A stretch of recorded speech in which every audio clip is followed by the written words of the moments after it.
You were an ordained Baptist minister. In November, you appeared on Believer's Voice of Victory, this program here with Kenneth Copeland, also a televangelist.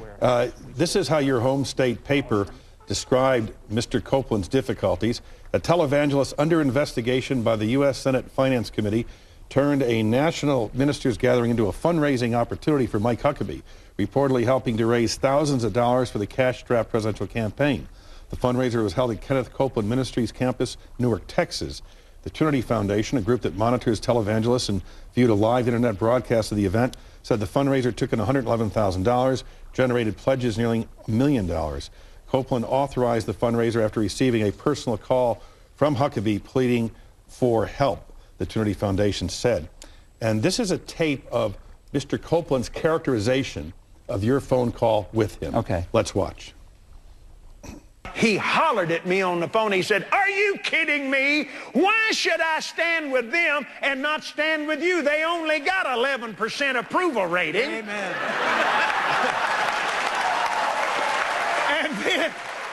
and then he said, "Kenneth Copeland, I will stand with you." He said, "You're trying to get prosperity to the people, and they're trying to take it away from them." He said, "I will stand with you anytime, anywhere, on any issue." That settled that right there. I said, "Yeah, that's my man. That's my man right there."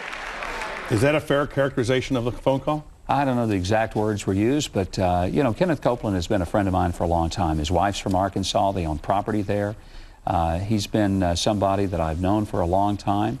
And my only experience with him is a positive one, and a person of integrity. People who've worked with him have been there for 30 years. They love him. They speak of him in the most glowing of ways of how he treats them.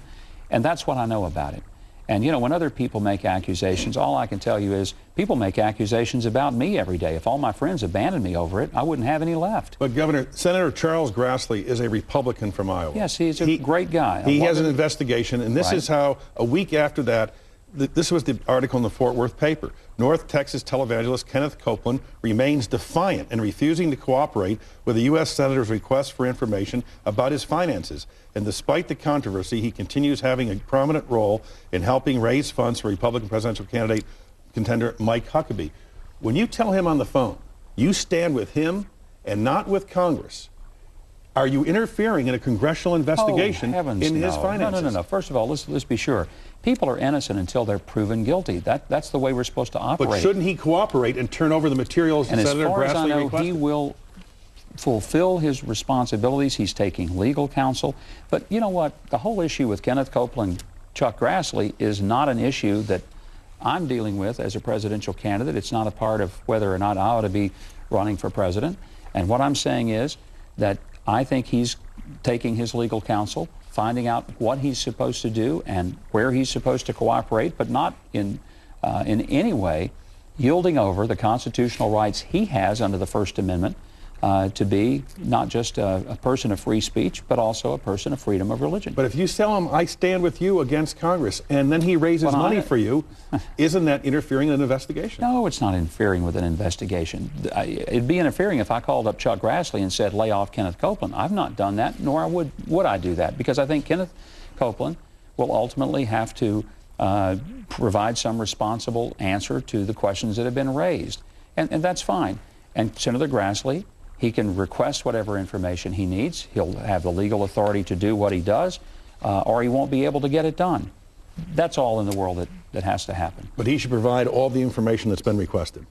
If the information is reasonable and it's not violating the rights that Kenneth Copeland has, I do have a little concern. It's a little chilling when you start thinking about, is Congress going to start going after nonprofit organizations? And if so, are they going to do all nonprofits?